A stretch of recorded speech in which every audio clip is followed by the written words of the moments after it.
be Saddam Hussein who would launch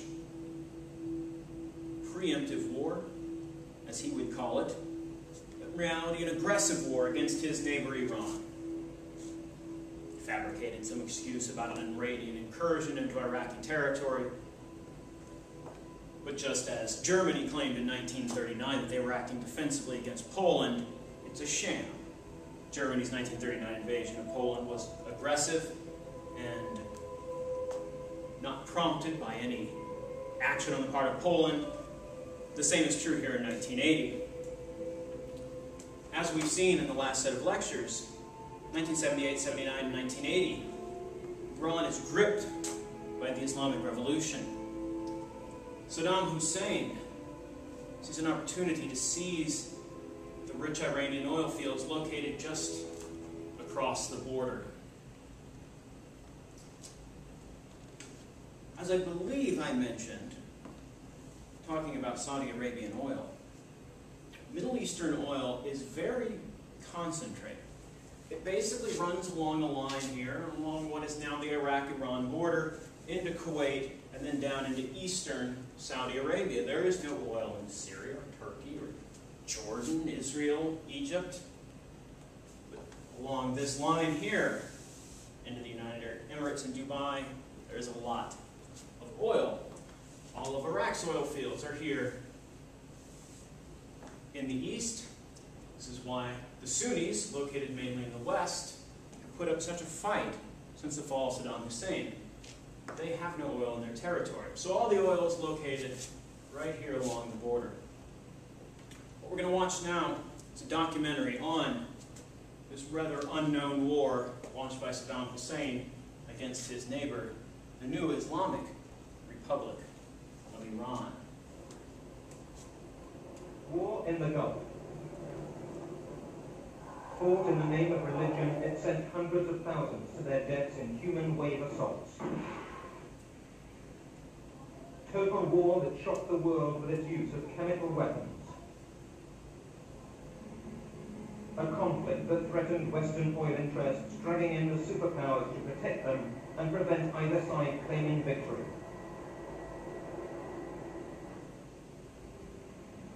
A war without material gain, yet one where Iraq could claim victory and pursue reward by seizing Kuwait, bringing the world to the edge of another conflict. For 50 years, Iraq's central worries have been the vulnerability of its oil fields and its need to cross other countries' land to find its oil because of its own narrow access to the Gulf. In an expansionist adventure, Iraq aimed to establish itself as a Gulf power by neutralizing its closest rival, Iran. Iraq invaded Iran in 7 areas: in the north to protect its own northern oil fields and to cut the strategic road to Tehran while protecting Baghdad; in the center to cut communications between northern and southern Iraq; and in the south to grab the strategic towns in the Iranian oil fields.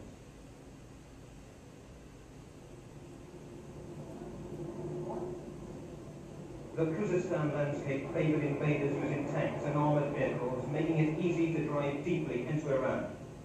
With a 5-to-1 superiority and facing only one depleted Iranian armored division, Iraqi forces moved quickly despite lacking air cover.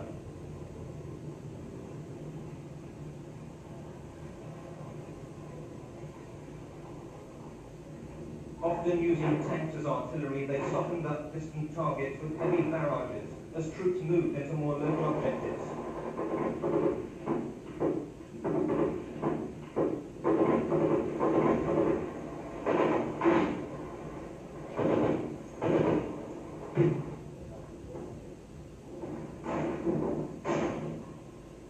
The Iraqi Soviet-made anti-tank gunships found few targets, scouting planes rapidly being pocketed by dugouts and entrenched artillery.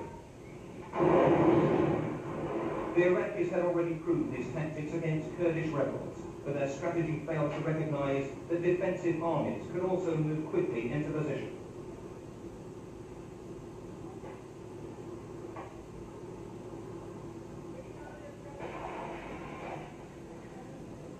Away from the Kurdish mountains, large armies could become clear targets for Iranian heavy artillery. Yet within 3 days, the Iraqis were laying siege to the strategic cities of Dezful, Akbaz, and Khorramshahr. They had failed to realize that the tactics which proved successful against mountain guerrillas would have less impact against large towns and cities able to defy encirclement. But oil was already a major objective, and though determined to take over Iran's production capacity, Iraq was prepared first to smash it.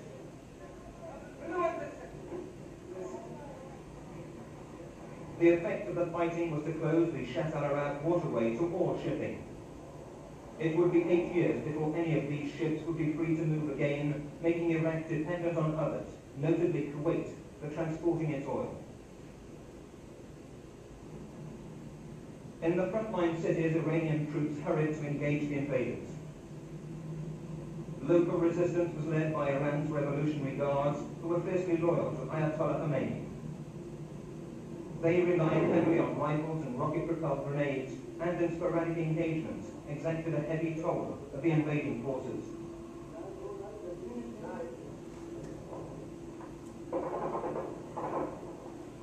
From their example stemmed the Iranian mood of self-sacrifice in a holy war. The Iraqis crossed the Karan River near Khorramshahr and advanced on the oil town of Abadan, a top Iraqi target. It was seen as the gateway to the Gulf, and Iraq deployed 60,000 troops and 1,000 tanks against its 10,000 defenders. But its preoccupation with taking Abadan distracted Iraq from easier military options. Generally speaking, Iraq's President Saddam Hussein overrated his troops' abilities. They were capable of quickly achieving one limited objective, but he set them too many, failing to choose between taking Khorramshahr, Abadan, Akbaz, or Dezful. By pursuing all at once, he lost time as well as the advantage of surprise.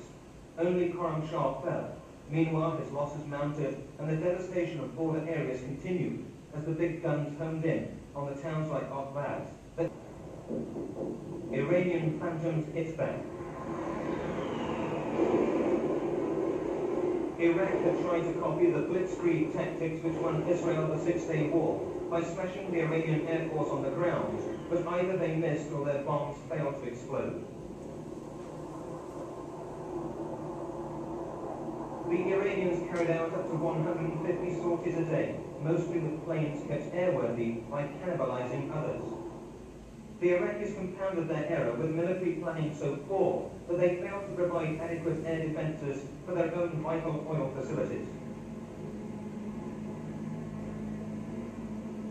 Oil facilities on both sides burned as the Iraqi invasion ground to a halt, and hostilities entered a phase of sporadic war.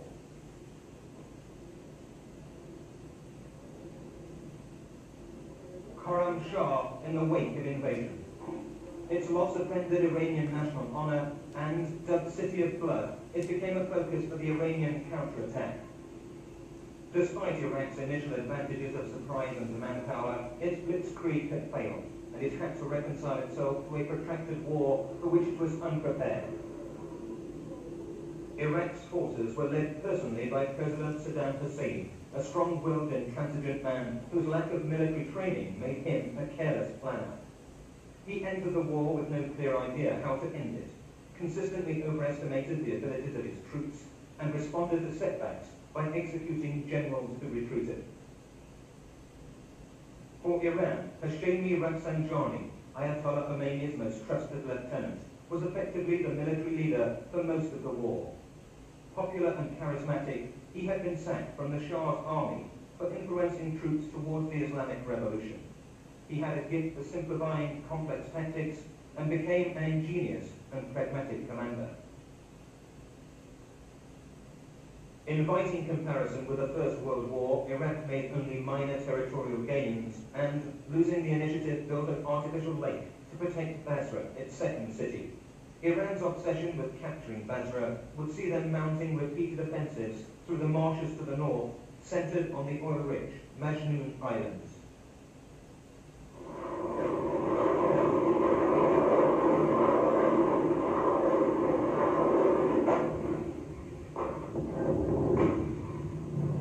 Despite ferocious bombardments, Iraq was now failing in its objectives, confirming as it exhausted its capacity to make further gains. with supply lines badly overstretched, partly the result of unclear war aims and strategy. The Iraqi leader Saddam Hussein announced a voluntary withdrawal from all captured territory. In the event, and just as in Kuwait more recently, the withdrawal was not complete. Ironically, Saddam Hussein was sanctioning retreat, the very maneuver for which he had already executed 3 generals.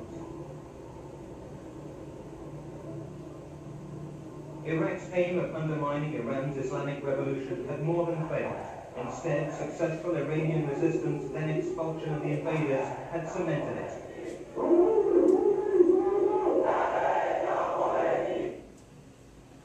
This is a very important point.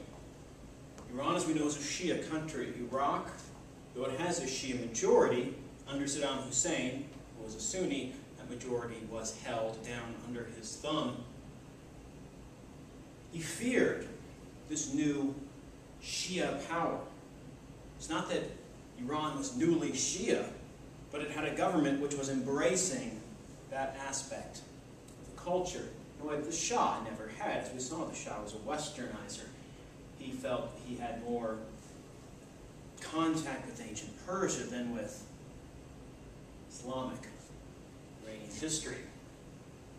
And so, while Saddam Hussein hoped this attack would be successful, he would gain the oil and he would destroy this thing that he feared, a powerful Shia state to his east, which would be attractive to his Shia majority population, which he had already put down several times. Bloody massacres of civilians. Khomeini's volunteers headed for the front, their martyrdom symbolized by the red waters of the bizarre fountain of blood in Tehran. With Iran gripped by religious fervor since 1978, they were ready for a high battle toll. But they lacked military skills, and their habit of congregating indecisively presented the ideal targets that ensured a high casualty rate.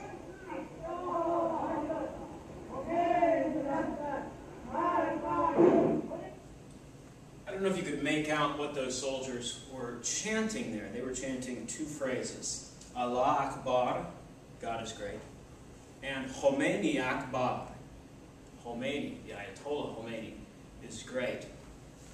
Revolutionary fervor, Islamic revolutionary fervor is a powerful motivating factor here, as with Hamas and with the Shia Hezbollah, as we've seen. They also had a message for Western governments supporting Iraq with armaments. These people here, these people who come here to fight, they just, they've left their families, they've left their houses. Just they want to come here just to fight the Iraqis. But your country is now helping Iraq, right? But what did these people, how old is it? How old is God? That was 14 or something. But he's come here to fight. They've left his mother, they've left his father. Just like the First World War, volunteer battalions were raised from particular towns, school friends encouraged to join together like the British PALS regiments. Their slaughter on the borders of Iraq hit individual communities especially hard, but they turned the tide as Iran took the initiative. More innovative than the Iraqis, the Iranians used frogmen to spearhead a succession of offensives aimed at Basra. They headed waterborne attacks, penetrating al-Hawazeh marshes to try to cut the Basra-Baghdad highway. Supported by fast boats, their mobility surprised Iraqi strategists who regarded the marshes as a watertight natural defense barrier.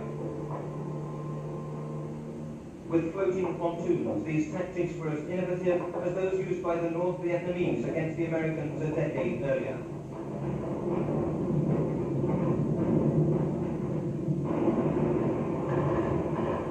Iraqi strength in heavy weapons was now a disadvantage in battles that at their peak involved 500,000 soldiers with 1 in 20 killed in action.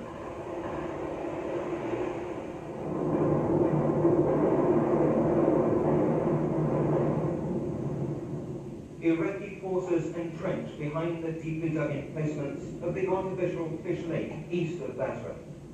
Here, Iran's offensives were far more costly. On these flatlands dominated by heavily fortified Iraqi positions, Iranian human wave attacks without air cover provided ideal targets for Iraqi artillery.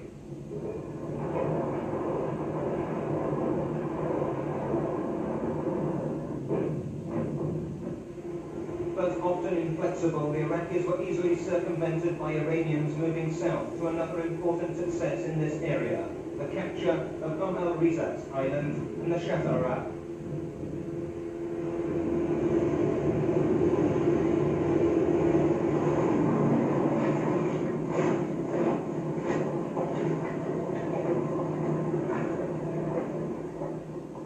Here was another battlefield presenting images of the First World War, the winter conditions recalling the Battle of the Somme in 1916.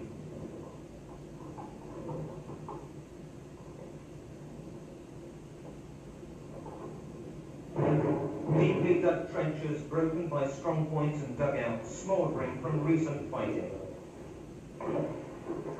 Everywhere signs of the soldiers' natural enemy. Thick mud, dried now, but recently the clinging stuff that bogged down the fighting. And brand new stocks of rocket-propelled grenades. Iran, now under arms embargo, was already self-sufficient in such weapons production.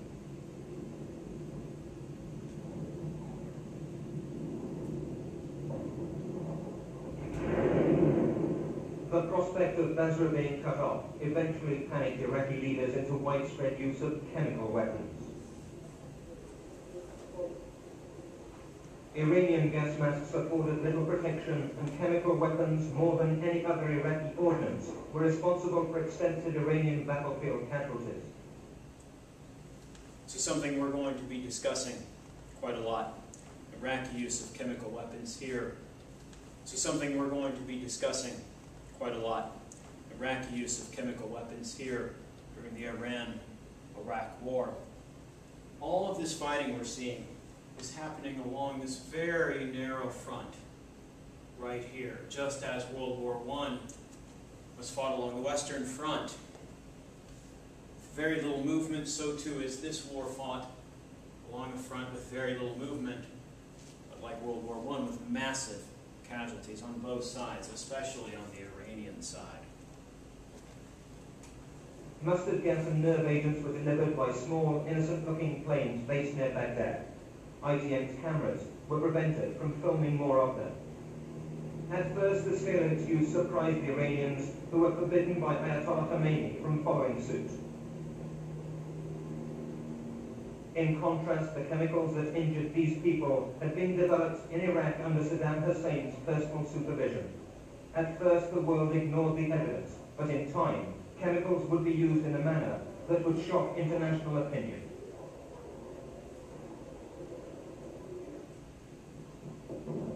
And everywhere, that other reminder of the First World War, the huge death toll. Though in fact light by those standards, every offensive cost each side an average of 15,000 dead, devastating by modern ones. Tehran, capital of Iran. 400 miles from the battlefield, it became a new front line from 1984. As Iran seized the initiative, Iraq began air and missile attacks in the so-called War of the Cities. Iraqi leaders, Saddam Hussein in particular, are becoming very desperate 4 years into the war. They've resorted to chemical weapons. Their second most important city, Basra, right here near the Kuwait-Saudi border, is under threat. And so Saddam Hussein begins to attack the capital, Tehran, on the other side of the Tabriz Mountains. However, Tehran is much further from the front than Saddam's capital of Baghdad. This begins the second phase of the war, which is often dubbed the War of the Cities, between Baghdad and Tehran, with bombing raids and missile strikes hitting both cities. Most devastating was the Scud-V missile, brought from Russia and adapted to take a lighter warhead over 350 miles. Night after night, thousands of Iranians left their homes in Tehran to take refuge in the hills above the city.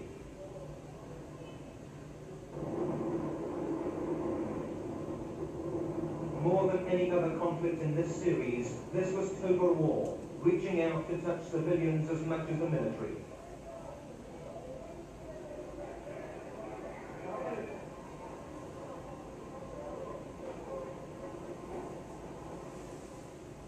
In 3 separate wars of the cities, thousands of civilians on both sides were killed and many more injured.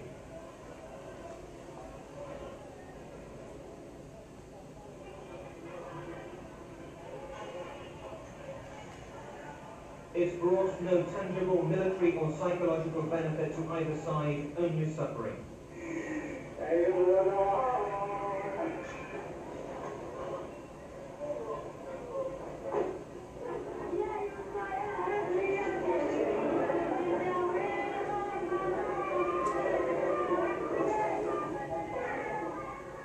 This was a clear attack on civilian morale, but partly through the wanton damage caused, it served instead to intensify Iranian patriotism.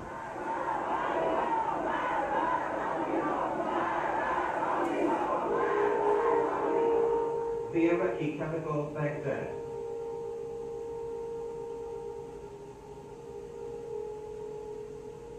Closer to the border than Tehran, it was vulnerable to tit-for-tat attacks as Iran replied in kind.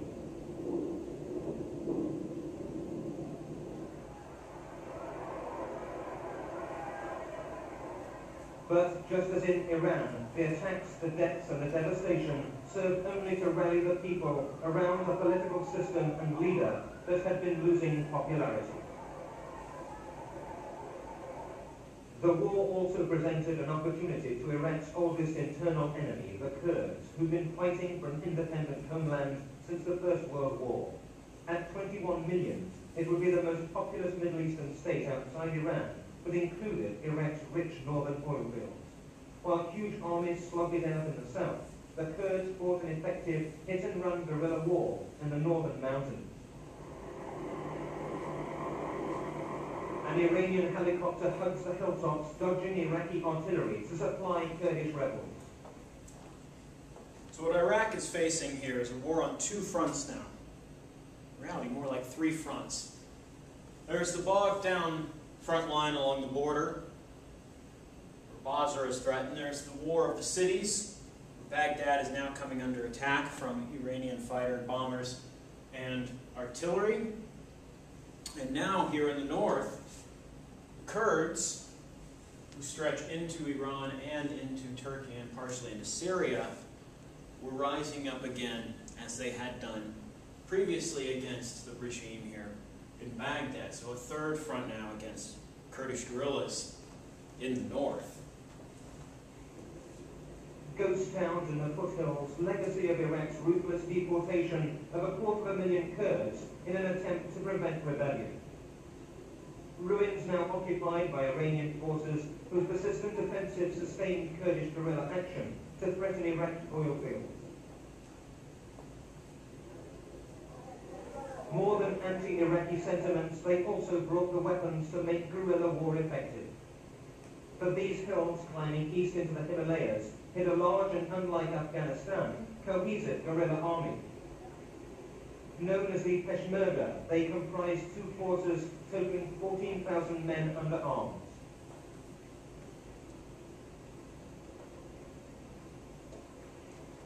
Backed by Iran, Syria and Libya, their renewed resistance grew sharply from 1983. Soon they controlled 1/3 of Kurdistan, pinning down 30,000 Iraqi troops. In this rugged terrain, guerrilla warfare was uniquely effective. The Kurdish leader, General Massoud Barzani, explained his objective.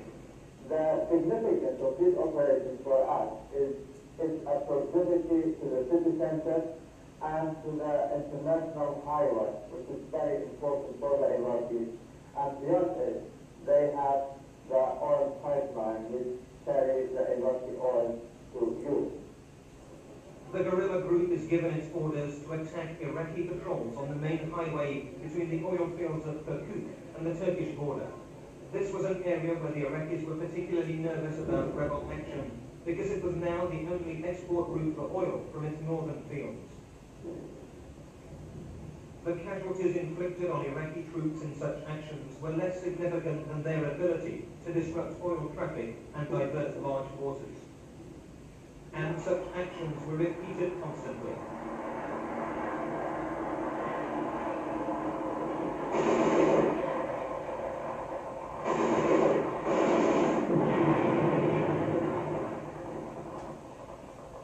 In territory unsuitable for armoured columns, Iraq's generals resorted to shelling suspected Kurdish positions.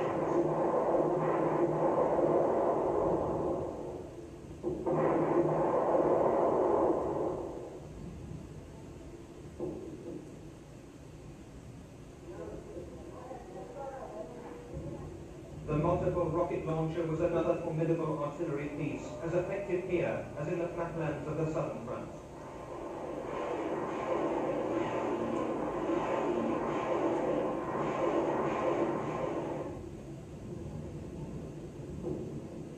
Deep, strongly fortified dugouts, reminiscent of World War I, afforded some protection.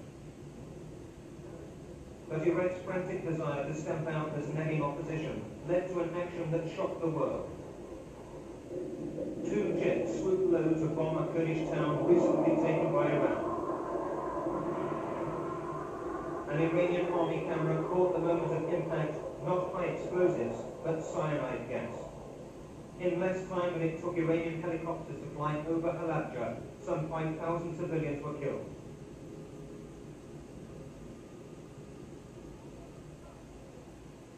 Many were frozen in the vain act of trying to protect babies and children.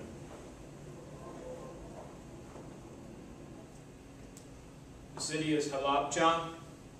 It's here in the north, at the Iranian border. In fact, it's been occupied by. Oil exports had again become targets, this time in the tanker war. Iran's main oil loading facility at Kharg Island was repeatedly attacked, as were ships carrying her oil. A fourth front now, opened also by Iraq, takes place in the Persian Gulf, a place where Iraq has no presence, but they do have anti-ship missiles mounted to fighter bombers. And they can attack the Iranian Navy and, more importantly, the Iranian oil stations and the tankers which carry not only Iranian oil, but the entire region's oil, including Saudi Arabia and Kuwait. It's a desperation move here, the so-called tanker war. A move to involve the superpowers who, according to Saddam Hussein's logic, would hopefully broker some type of a peace settlement, much as had happened during the Suez Crisis in 1956. Foreign tankers now had to steer a careful route to avoid Iranian territorial waters. But Iran retaliated from remote Gulf bases, using speedboats armed with rocket launchers to attack ships suspected of carrying Iraqi oil. That action brought in the superpowers.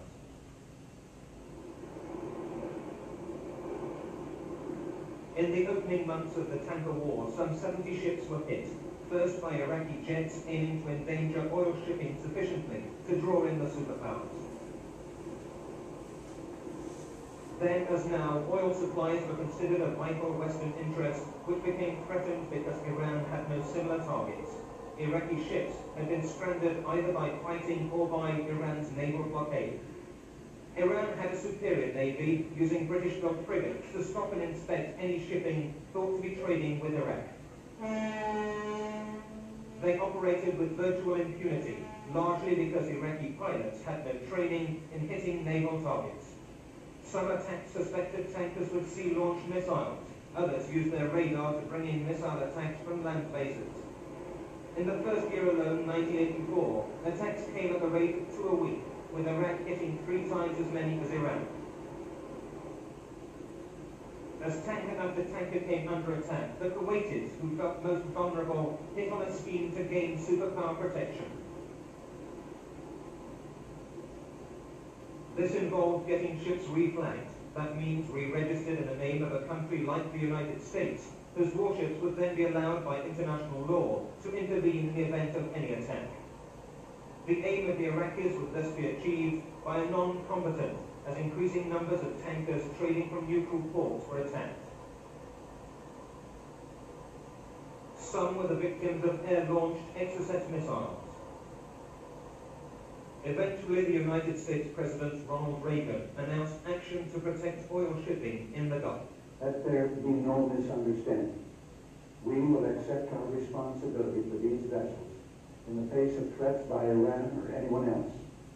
If we fail to do so, simply because these ships previously flew the flag of another country, Kuwait, we would advocate our role as a naval power.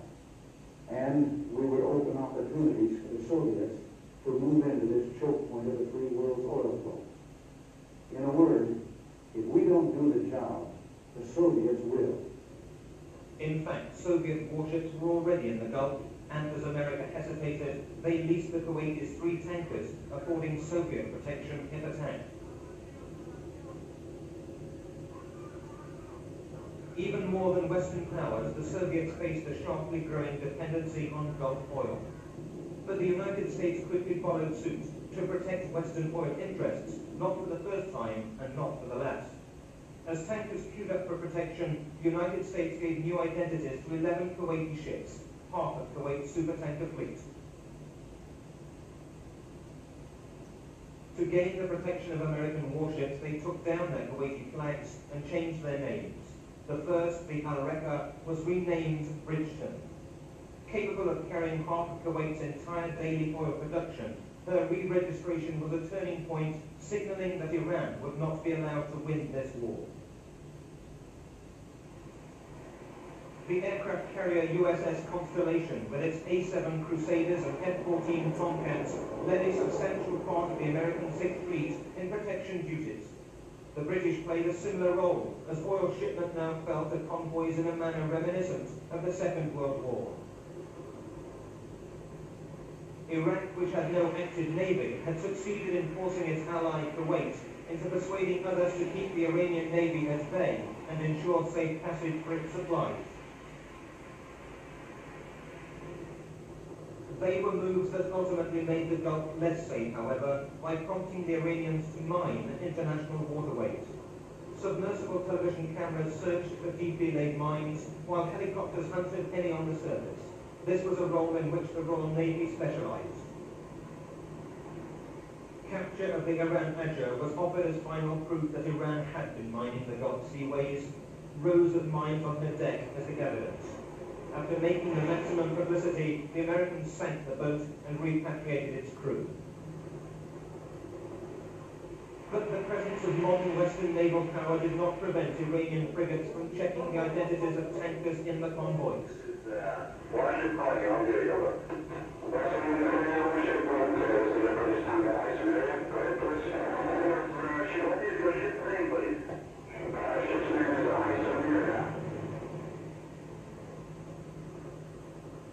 Far from deterring the Iranians, American and British presence provoked them into testing Western determination, and confrontation increased. Iranian warships, this is U.S. warship 993.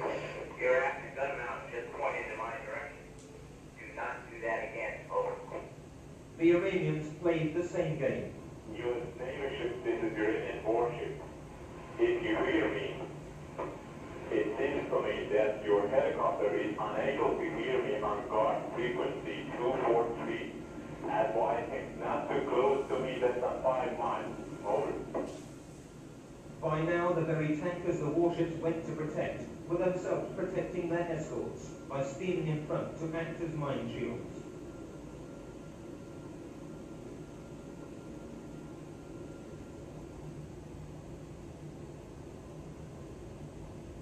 No bigger a contradiction, perhaps, than America's reaction to the Iraqi Exocet missile attack on the frigate USS Scott, killing 37 crew. The Americans blamed the close proximity of a shadowing Iranian gunboat and, far from retaliating, accepted Iraq's apology and redoubled efforts to prevent Iran intercepting Western oil supplies. Tit-for-tat attacks on oil installations followed. The Sea Island city terminal 10 miles off the Kuwaiti coastline was hit by Iranian missiles.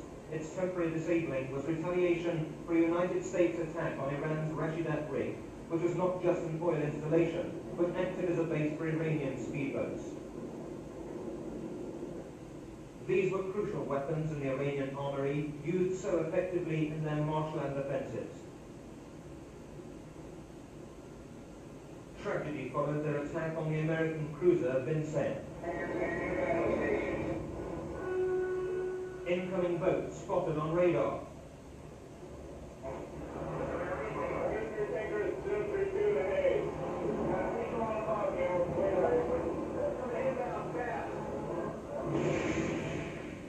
Almost simultaneously, another apparent attack is identified. Its SAM missile is fired, unknowingly not at a warplane, but a passenger jet.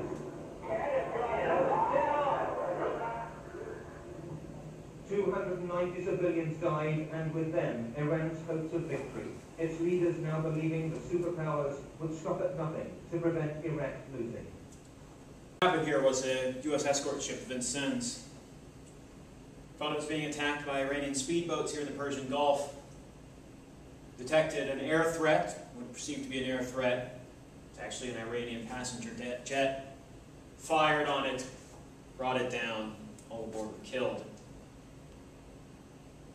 The Iranian leadership now felt there was nothing they could do to win this war. America had been surreptitiously supporting Iraq since 1983, overtly here in the tanker war. The shooting down of the Iranian airliner was a straw that broke the camel's back, if you will.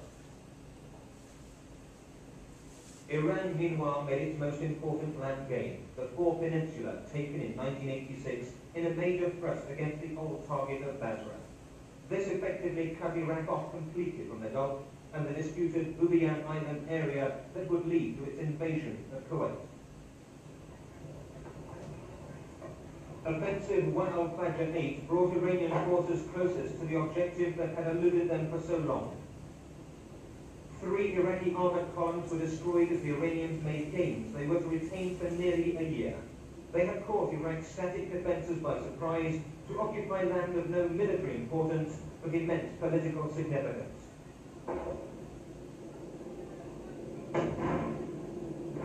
But the biggest prize, Basra, eluded them, just as large Iranian cities had defied Iraqi encirclement years before.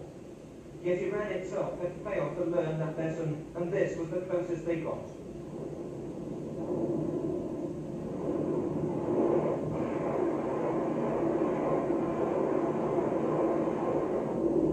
Devastating barrages by rockets and artillery, backed by armored assaults, eventually enabled Iraq to break the Iranian stranglehold.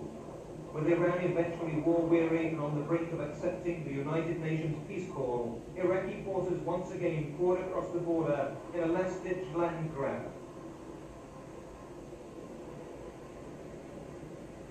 Although the war had failed to produce a clear victor, Iraq's supreme leader Saddam Hussein contrived to convince his people that they had won despite failing in all his war aims.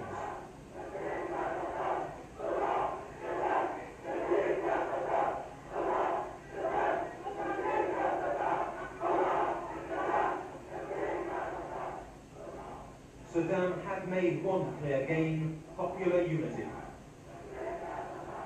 On the banks of the war-torn Shatt al-Arab waterway, statues of 99 of Saddam's fallen commanders point accusingly at Iran, glossing over the fact that it was Iraq which opened hostilities. Grandiose monuments like Baghdad's Arch of Swords were erected to celebrate Saddam's triumph over the hated Persians, complete with its cascade of helmets from the battlefield. Iraq ended the war with a standing army of awesome size, 1 million men under arms, 5 times as many as in 1980. They were armed with the latest rockets, tanks and artillery, but to pay for them, Iraq's economy had been mortgaged to the tune of nearly $100 billion.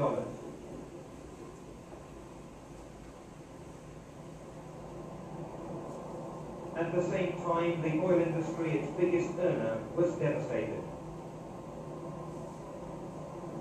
10 million shells had landed in the Basra oil fields alone, and essential facilities now lay in ruins. Iraq's invasion of Kuwait brought Baghdad several rewards: enlarged oil production and revenue, the cancellation of war debts, and the satisfaction of an ancient territorial claim. Though clearly threatened, the takeover still caught civilians by surprise, and they fled inland as the invaders poured onto Kuwait City's beaches.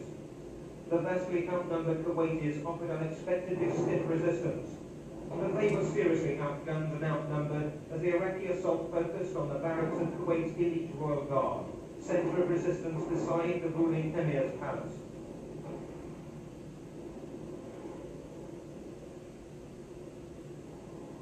That resistance crumbled with the arrival of Iraqi helicopter gunships, but the world reacted with unprecedented solidarity. The United States aircraft carrier Independence spearheaded a huge multinational force gathered to police the Gulf and support the state next door to be at risk, Saudi Arabia.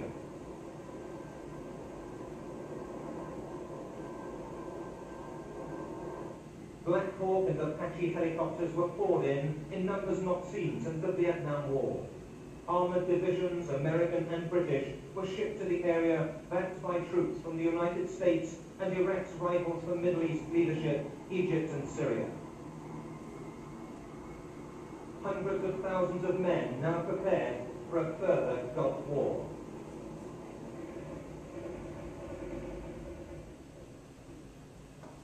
All right, a lot going on in that documentary. I'm going to take a step backwards to the earlier days of this conflict. Because what we're going to talk about now, using 5 pieces of primary source evidence,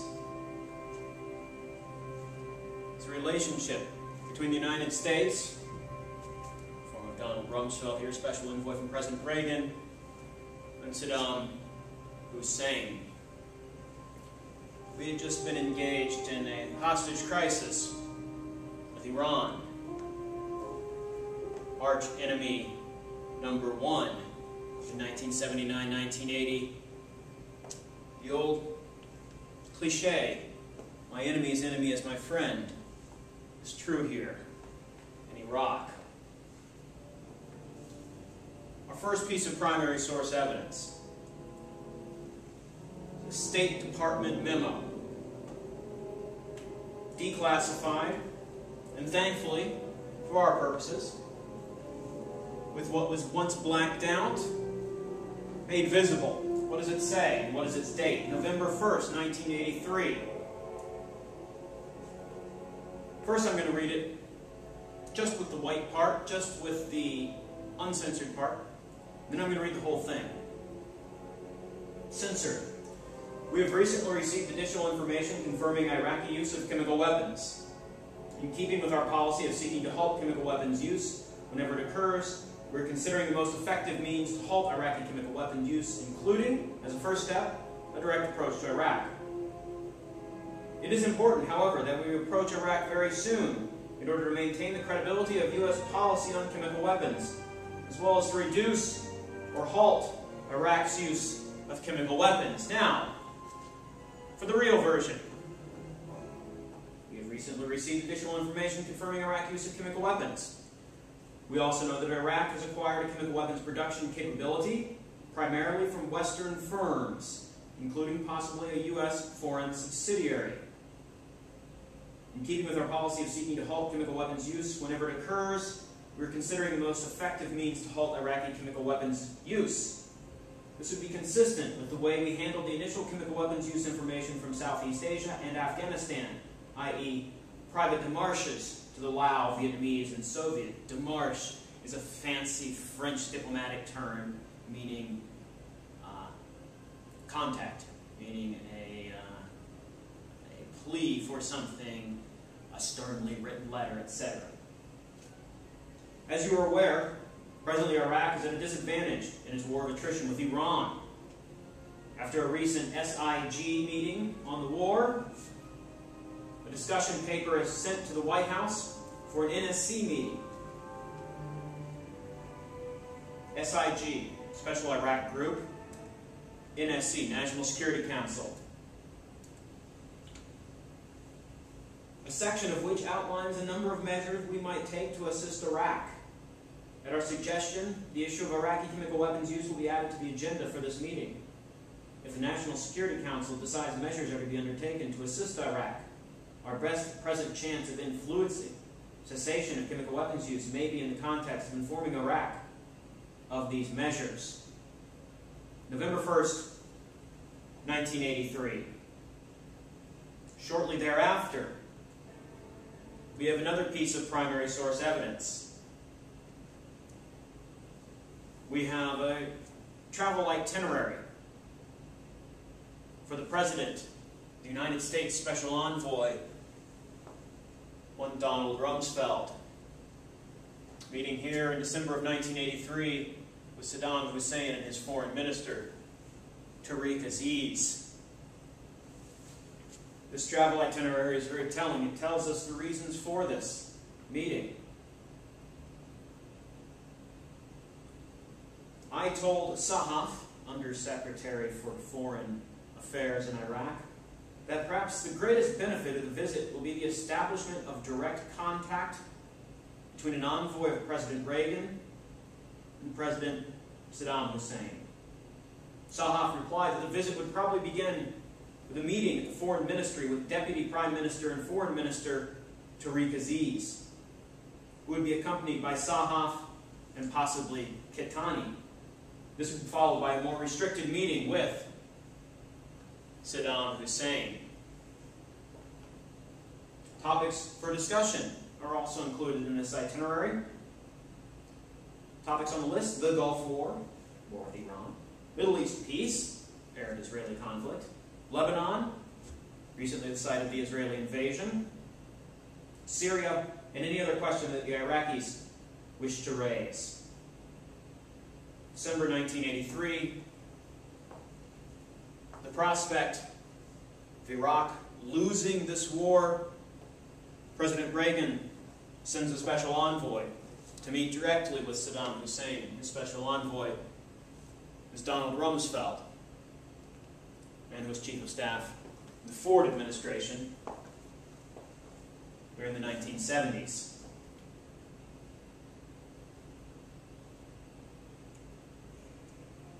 We have more evidence. We have more State Department evidence. State Department evidence relates to the Secretary of State at the time, George Shultz. We briefly met George Shultz in lectures on the invasion of Lebanon. We saw him condemn the massacre at the Shatila and Sabra refugee camps outside of Beirut.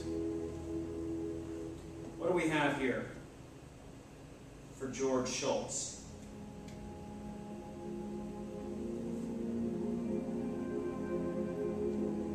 Well, we've got contact between the U.S. Embassy in Israel and the State Department. We have contact between the State Department and the U.S. Embassy in Baghdad, both of which discuss the issue of chemical weapons. Let's look first at the January 1984 cable from the Secretary of State to the U.S. Embassy in Israel. Date, January 1984. Points of importance here: the curtailing of arms sales to Iraq. Curtailing of arms sales to Iran. Control on U.S. exports to Iran. Iran had been a major trading partner prior to the fall of the Shah. Also on the agenda, liberalizing export controls on Iraq and licensing of non-lethal munitions such as armored ambulances, communications gear, and electronic devices for the protection of VIP aircraft, again, for the Iraqis. On the third page of this document, you see an interesting workaround, a diplomatic sanctioned workaround in points 7 and 8 here.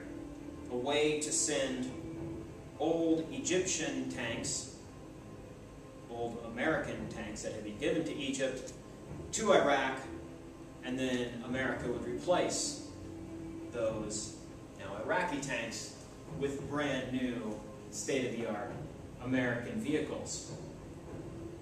In the context of recommending ways to improve our relations with Iraq, Egypt has suggested that we provide it additional M60 tanks beyond those we are now providing. Egypt would use the additional M60s to replace used Soviet T-62s, which it would sell to Iraq. I'm sorry, I had said that Egypt was sending old American tanks to Iraq. They're selling old Soviet tanks to Iraq, T-62s, and replace them with American M60s. This is January of 1984. 2 months later, we have a cable from George Shultz at the State Department to the U.S. Embassy in Baghdad. A little aside here, a cable. It's a telegram of sorts on a secure line. Before the internet, way back here in the 1980s, this is how you communicated something that was sensitive by these secure telegrams, secure cables. What do we have here in this March 1984 document? Well, we have several things. It seems that a U.S. company has shipped 22,000 pounds of phosphorus fluoride to Iraq, and there's concern that that will be used to make chemical weapons. There's concern here about the increasingly widespread use by Iraq of chemical weapons in point number 4. Point number 5, U.S. quandary is laid out at the bottom of the paragraph. The U.S. will not allow itself to knowingly become a source of chemical weapons elements. Therefore, we seek clarification and assurance regarding the purpose and precise use of this chemical, e.g., details of timing, point of intended manufacturing, finished product, chemical description of finished product, and intended use. The U.S. will not allow itself knowingly to become a source of chemical weapons elements. What else do we have here in this cable? Well, on I guess it would be page 1, 2, 3, 4, 5. 5 here in the PDF. More concern about chemical weapons use and Iraqi denials of said chemical weapons use, denials delivered to the U.S. ambassador, the embassy in Baghdad. Chemical weapons.